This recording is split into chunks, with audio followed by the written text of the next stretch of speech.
301장 지금까지 지내온 것.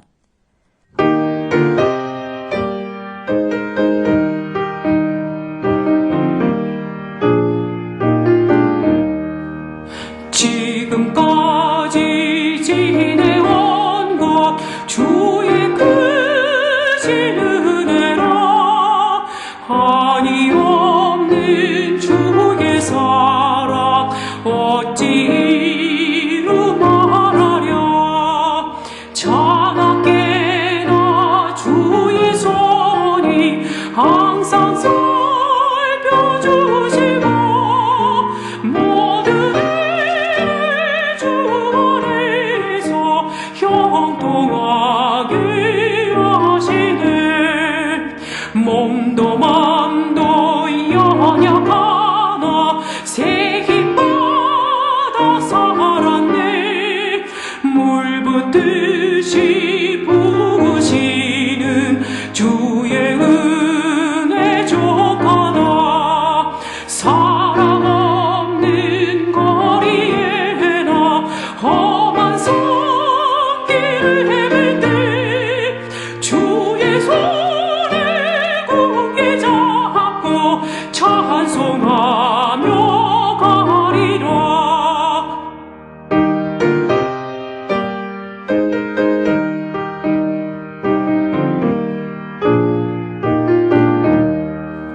주님 다시 배울 날이 날로 다가와.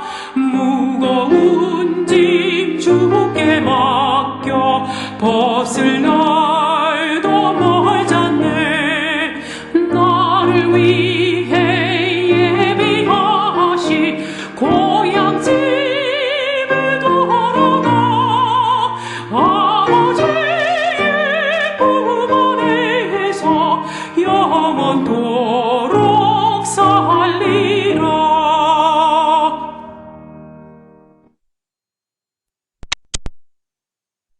In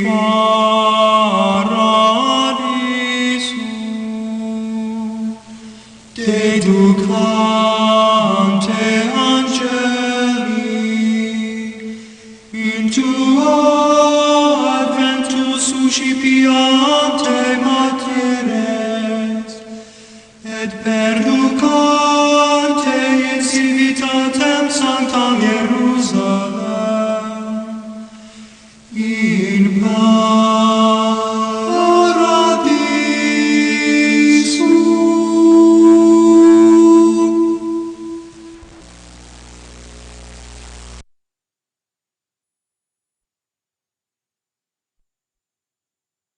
내 형제가 가난하게 되어 빈손으로 내 곁에 있거든 너는 그를 도와 거류민이나 동거인처럼 너와 함께 생활하게 하되 너는 그에게 이자를 받지 말고 내 하나님을 경외하여 내 형제로 너와 함께 생활하게 할 것인즉 너는 그에게 이자를 위하여 돈을 구워주지 말고 이익을 위하여 내 양식을 구워주지 말라. 나는 너희의 하나님이 되며 또 가나안 땅을 너희에게 주려고 애굽 땅에서 너희를 인도하여낸 너희의 하나님 여호와이니라. 너와 함께 있는 내 형제가 가난하게 되어 네게 몸이 팔리거든 너는 그를 종으로 부리지 말고 군이나 동거인과 같이 함께 있게 하여 희년까지 너를 섬기게 하라. 그때에는 그와 그의 자녀가 함께 네게서 떠나 그의 가족과 그의 조상의 기업으로 돌아가게 하라. 그들은 내가 애굽 땅에서 인도하여낸 내 종들이니 종으로 팔지 말 것이라. 너는 그를 엄하게 버리지 말고 내 하나님을 경외하라. 내 종은 남녀를 막론하고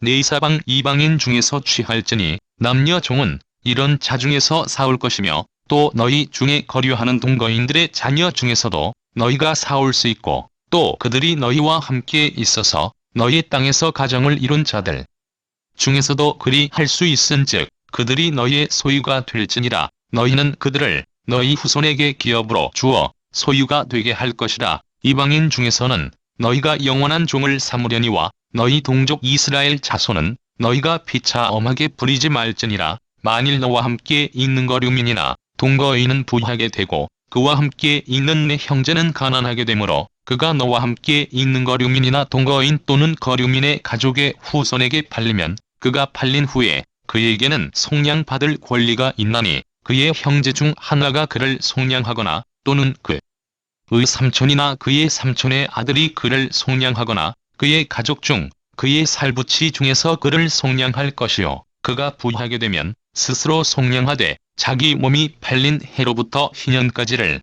그 산자와 계산하여 그 연수를 따라서 그 몸의 값을 정할 때에 그 사람을 섬긴 날을 그 사람에게 고용된 날로 여길 것이라. 만일 남은 해가 많으면 그 연수대로 팔린 값에서 속량하는 값을 그 사람에게 도로 주고 만일 희년까지 남은 해가 적으면 그 사람과 계산하여 그 연수대로 속량하는 그 값을 그에게 도로 줄지며 주인은 그를 매년의 사꾼과 같이 여기고 내 목전에서 엄하게 부리지 말지니라. 그가 이같이 속량되지 못하면 희년에 이르러는 그와 그의 자녀가 자유하리니 이스라엘 자손은 나의 종들이 됨이라. 그들은 내가 애굽 땅에서 인도하여니 내 종이요 나는 너희의 하나님 여호와이니라.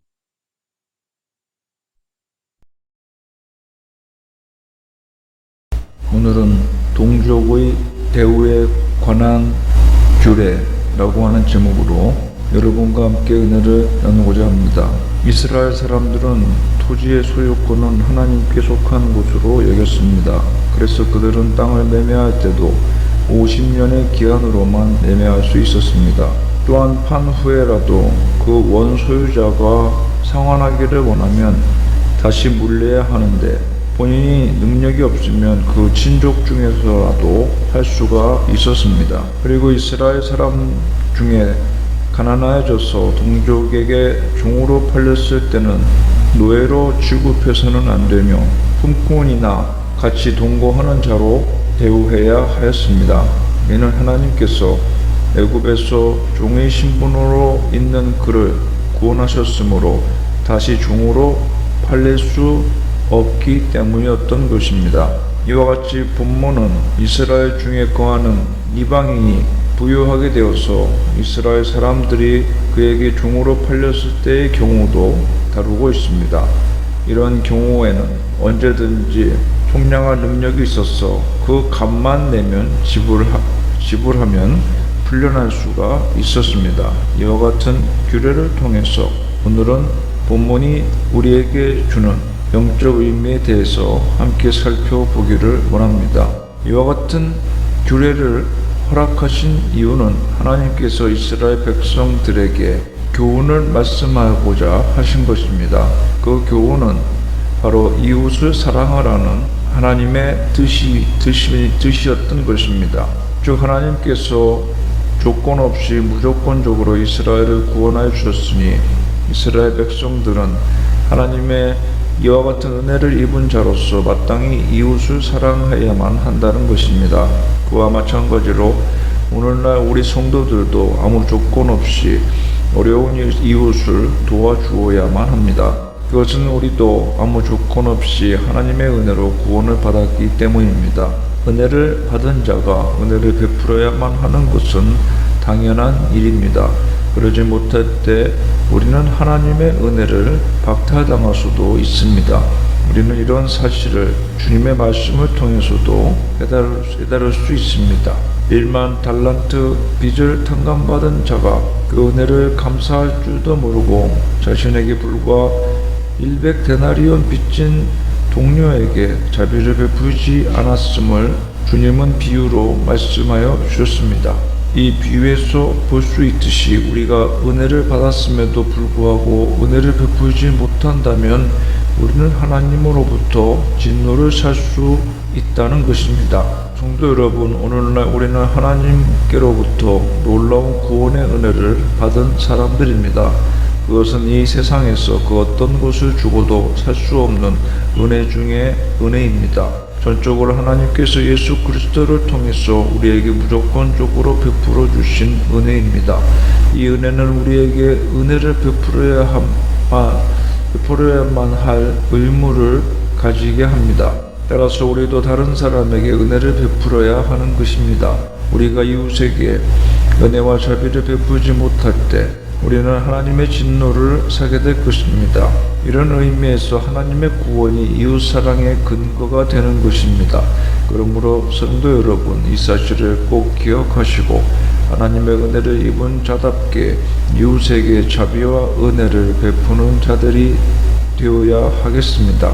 즉 오늘 우리에게 주시는 말씀은 우리들로 하여금 서로를 사랑하도록 하시기 위함인 것입니다. 즉 하나님의 무한한 은혜를 덧입었으니 우리도 그것을 다른 사람과 나누라는 것입니다.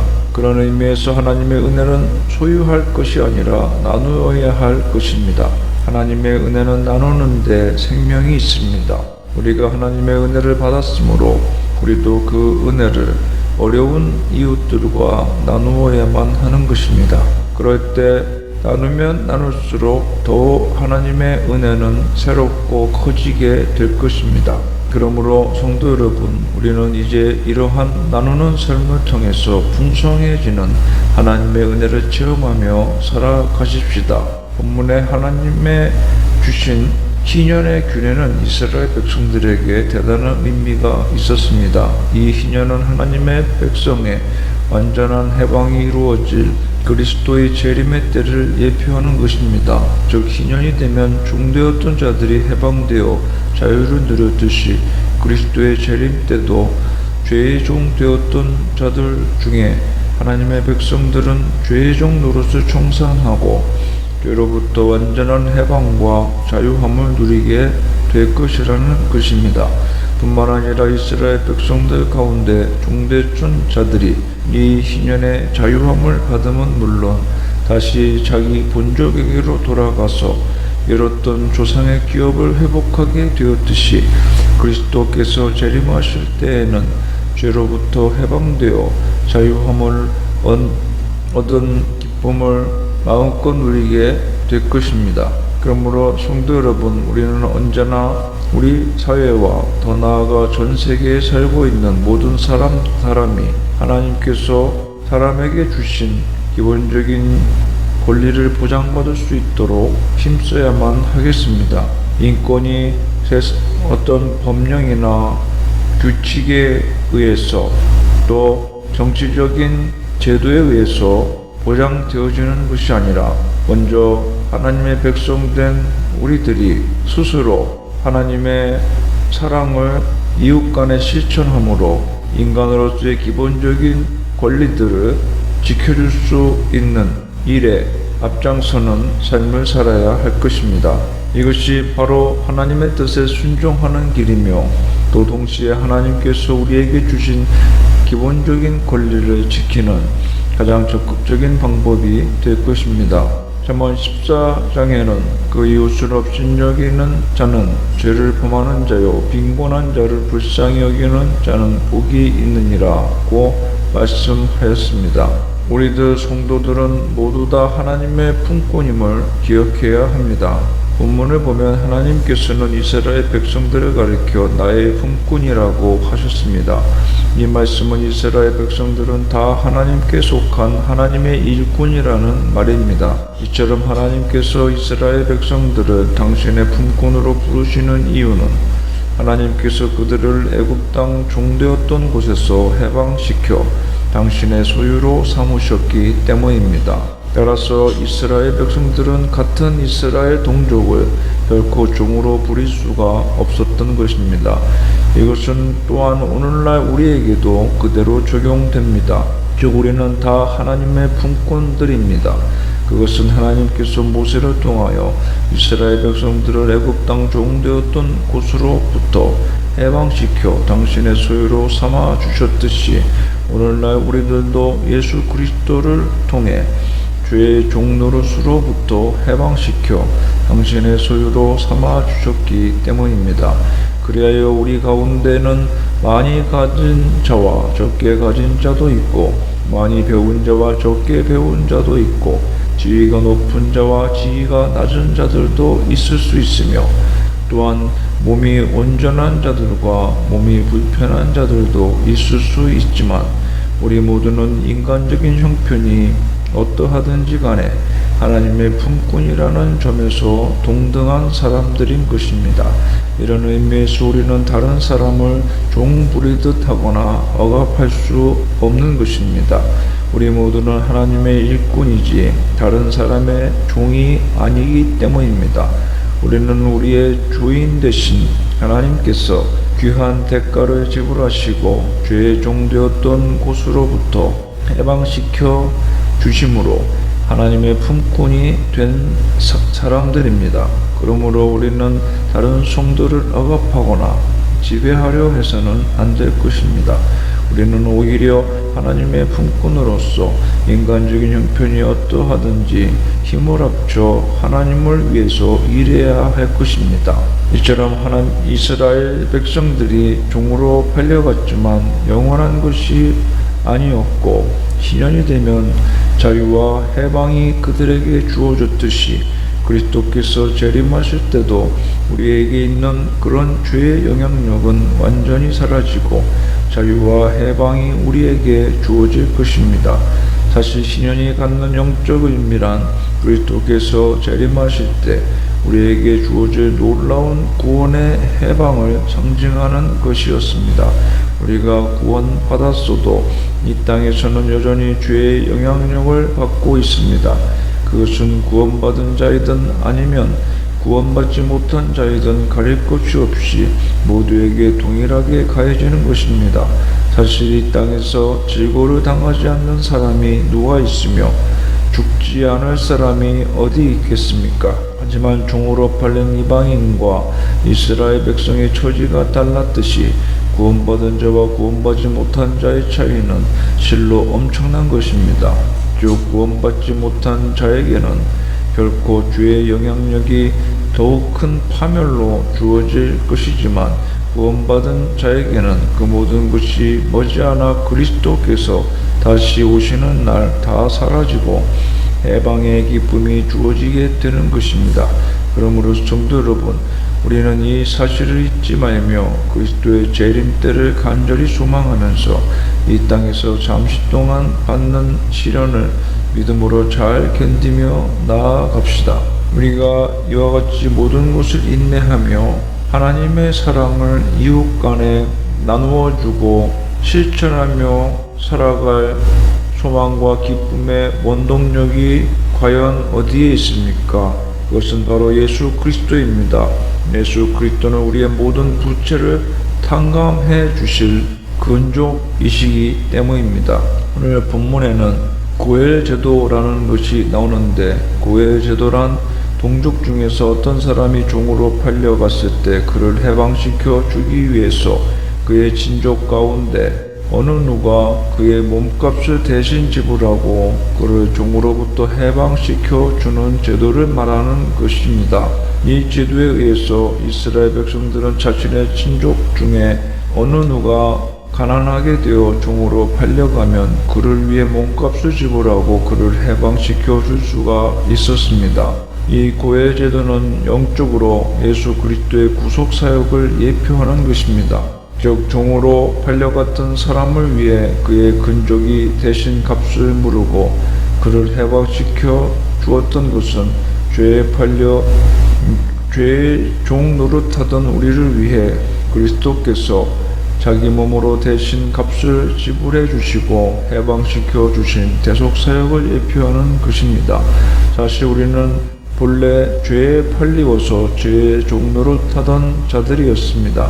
그런데 그런 우리를 위해 예수 그리스도께서 자신의 몸을 들여 값을 지불해 주심으로 죄로부터 우리를 해방시켜 주신 것입니다. 그러므로 성도들은 이제 예수 그리스도의 피로 값주고 사신 바 되었으므로 이 세상 어느 누구에게도 매이지 않는 진정한 자유인이어야 합니다. 그러나 어느 누구에게도 매이지 않는 자유인이지만 또한 모든 사람에게 매이는 자유인이라고 마틴 루터는 말했습니다. 즉 나의 행동과 말씨와 습관 등이 신앙이 약한 사람들에게 오해를 주거나 나쁜 결과를 줄 수 있다면 그들을 위해 나의 자유를 기꺼이 포기해야 된다는 말입니다.